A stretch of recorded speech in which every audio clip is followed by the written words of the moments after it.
Sweetheart, how many times have I told you, don't say and stuff. Just say, Dad, there are whores here. Well, there's like a ton. Wait, no, I can help you. Angourie Rice, the child prodigy who grew up under the public microscope. They called her a genius before she turned 13. She acted alongside Hollywood legends, earned global recognition, and carried a reputation far too heavy for her age. But what happens when a child star, once loved for her innocence, dares to grow up? Before Mean Girls made her the center of Gen Z's attention, before she became Betty Brant in the Marvel Universe, Angourie Rice was already hailed as the future of Australian cinema. But somewhere along the way, something changed, not in her talent, that never faded, but in how the world looked at her. As her face matured, so did the expectations, the comparisons, and the unrelenting gaze of the media. This is not a scandal-filled Hollywood downfall. This is something more haunting, a quiet, invisible pressure that gnaws from the inside. Angourie didn't crash. She didn't rebel. But she had to grow up while millions watched, measured, and questioned every version of herself she tried to become. She wasn't allowed to simply become. Every red carpet look sparked debates. Was she trying too hard? Was she too safe? Too polished? Too reserved? Not sexy enough? Or too sexy too soon? Critics admired her performances, yet the spotlight kept shifting back to how she presented herself, not what she delivered on screen. And so, this video will explore a different kind of tragedy. The psychological toll of silent scrutiny, the loss of freedom in growing up when your childhood was public property, and how Angourie Rice, still so young, is navigating a journey that has quietly broken many before her. Angourie Rice was born in Sydney in 2001, a time when Australia's entertainment scene was beginning to export a new wave of young talent to Hollywood. Named after the coastal town of Angourie in New South Wales, her very name suggested uniqueness and connection to something natural, untouched. Her parents were both embedded in the creative industry, her mother a writer, her father a director.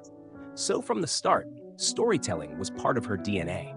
She first caught national attention at just 11 years old in the hauntingly emotional film These Final Hours, 2013, where her performance as a child navigating the end of the world struck a chord that most seasoned actors would envy. There was something undeniably magnetic about her screen presence, an intelligence in her eyes, a softness in her delivery, and a command of silence that made critics whisper words like Prodigy and next Cate Blanchett. By the time she starred alongside Ryan Gosling and Russell Crowe in The Nice Guys, 2016, Angourie had moved beyond being just a promising child actor. She had become a symbol of what Australian acting potential could look like. She was eloquent, polished, mature beyond her years in interviews. Producers loved her, the media adored her, and audiences projected hopes and ideals onto her fragile, growing frame. But the label of child prodigy comes with a double edge. While it opens doors, it also locks the child inside an impossible image: perpetual precociousness. Audiences want them frozen in time, talented, sweet, unproblematic. But when these children begin to transition into adolescence, a subtle tension begins to emerge. The industry wants to age them up, while the public wants them to remain innocent. And this was the tightrope Angourie Rice was forced to walk.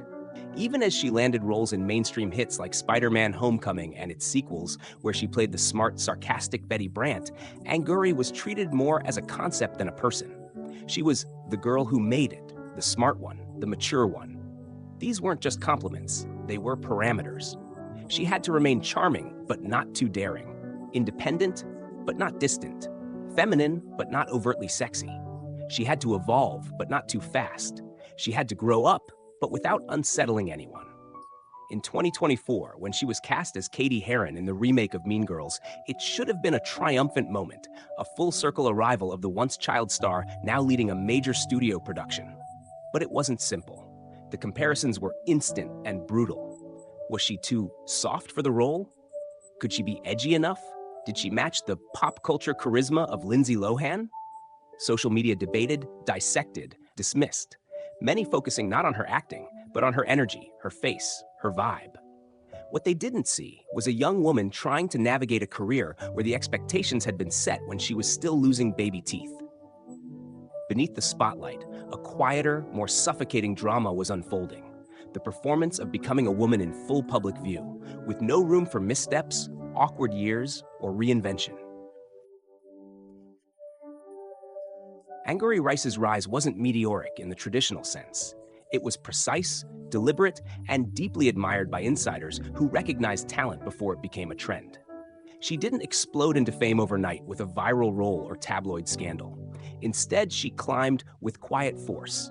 Each performance, another calculated step up a ladder she didn't ask to build, but climbed anyway with grace far beyond her years. Her first major exposure came through short films and local television in Australia. But it was these final hours, 2013, that made people stop and pay attention. At just 11 years old, she portrayed Rose, a child abandoned at the end of the world, with raw vulnerability and eerie emotional intelligence. Critics were stunned. How could a child act with such restraint, such understanding of loss? That performance earned her awards, global festival attention, and a place on every casting director's watch list. And just 3 years later, she was standing beside Ryan Gosling and Russell Crowe in The Nice Guys, 2016. Not just as a child playing a background role, but as a central scene-stealing force. Her chemistry with Gosling was unexpectedly powerful, witty, controlled, and fully present. This wasn't a cute kid parroting lines. This was a performer. Her next moves were more strategic than most people realized. Rather than chase fame, Angourie took roles that expanded her depth without jeopardizing her image.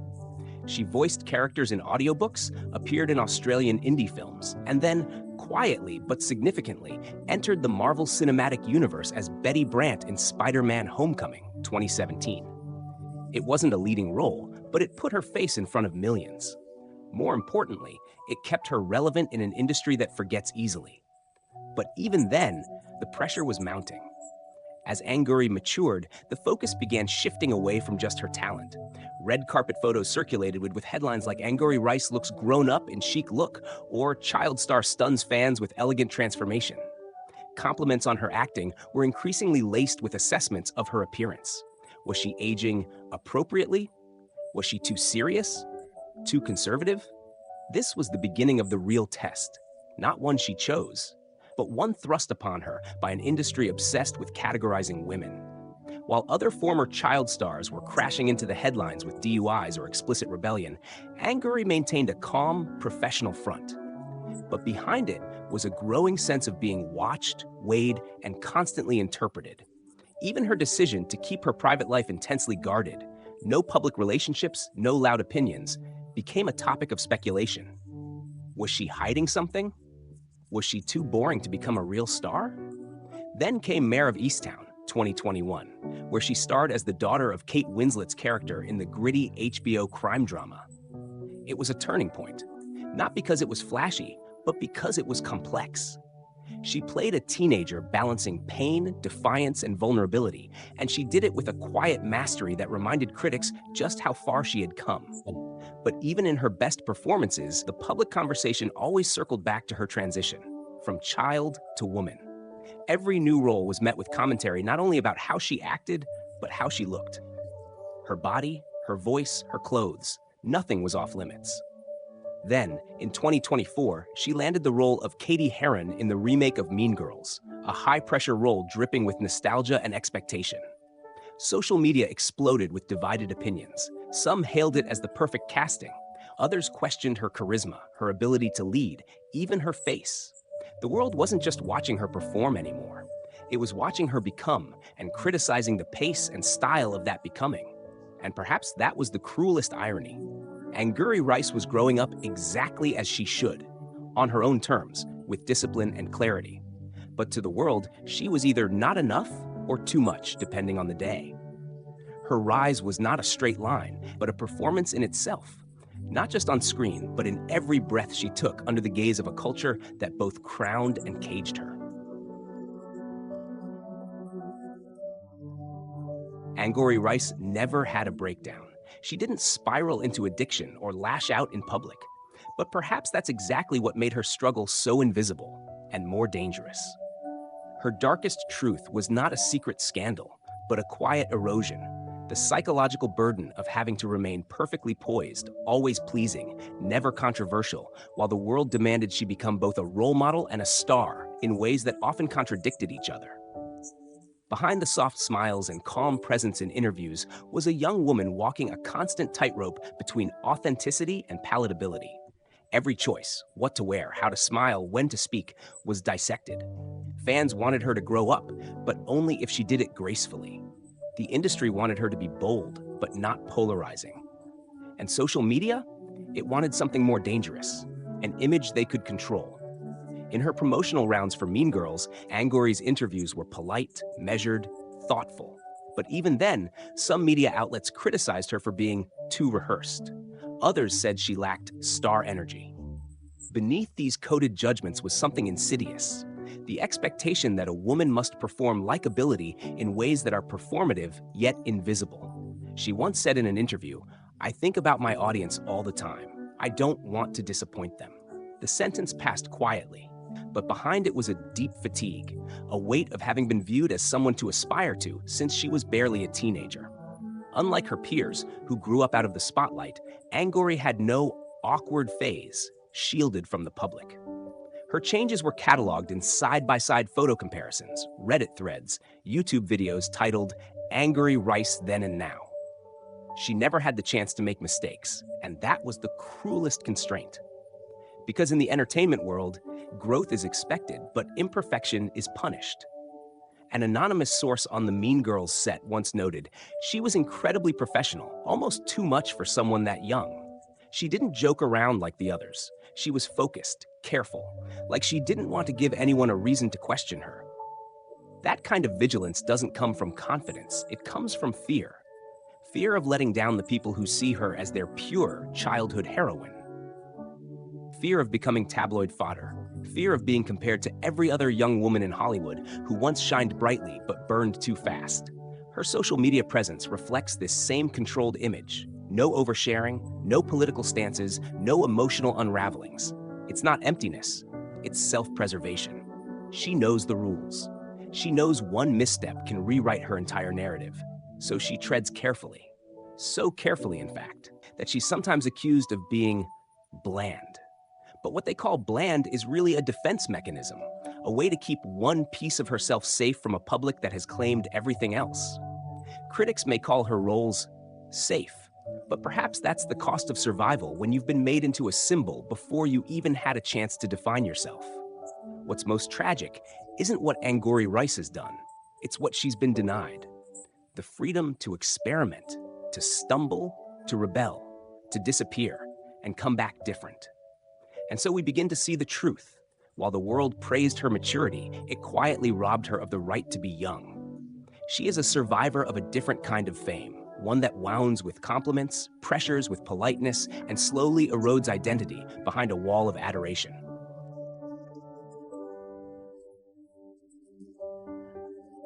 At Aussie Uncovered, we've seen countless stories of stars who rose fast and fell hard, chewed up and spit out by the machinery of fame. But Angourie Rice represents something more subtle, and in some ways, more heartbreaking. She is the embodiment of the polite tragedy, a life sculpted so carefully by expectation that even her resistance has to be graceful. Our opinion? Angourie is not just talented, she's resilient. Not in the way tabloids celebrate with big comebacks or confessional interviews. Her resilience is quiet, invisible, and unrecognized. It's in every interview where she holds herself together while being asked reductive questions. It's in every red carpet where she chooses elegance over flash, knowing that either choice will still be picked apart. It's in every role she takes that pushes her range, even when audiences demand she stay the same. She represents a rare kind of performer, the one who doesn't chase noise, but crafts a career with intention. She doesn't rebel loudly, but she resists constantly, against the trivialization of her work, the over-scrutiny of her appearance, the infantilization of her image. And that resistance, though unglamorous, is powerful. But we also see the dangers. The pressure to be perfectly transitional, not too childlike, not too adult, is an impossible standard. And the more gracefully she walks that line, the more invisible the struggle becomes. When people say, "She seems fine," they forget. Being fine is the performance. Some may find her persona too careful, too composed. But maybe that's because the entertainment world has trained us spectacle and scandal in place of genuine growth. Maybe we've become numb to quiet strength because we're conditioned to notice only the loudest crashes. There's a cost to being the good one, to always saying the right thing, to never faltering. And Angourie Rice has paid that cost in silence for most of her career. We believe she deserves more than applause. She deserves understanding. She deserves to be allowed the same freedom her male peers are often granted without question. To experiment, to change, to make mistakes, to vanish, and return without judgment. So what do you think? Do you see Angourie Rice as a model of poise and control in an era that worships chaos? Or do you wonder what she might become if the world ever allowed her to let go? Let us know, because behind every perfect image is a person who just wanted to grow up on their own terms.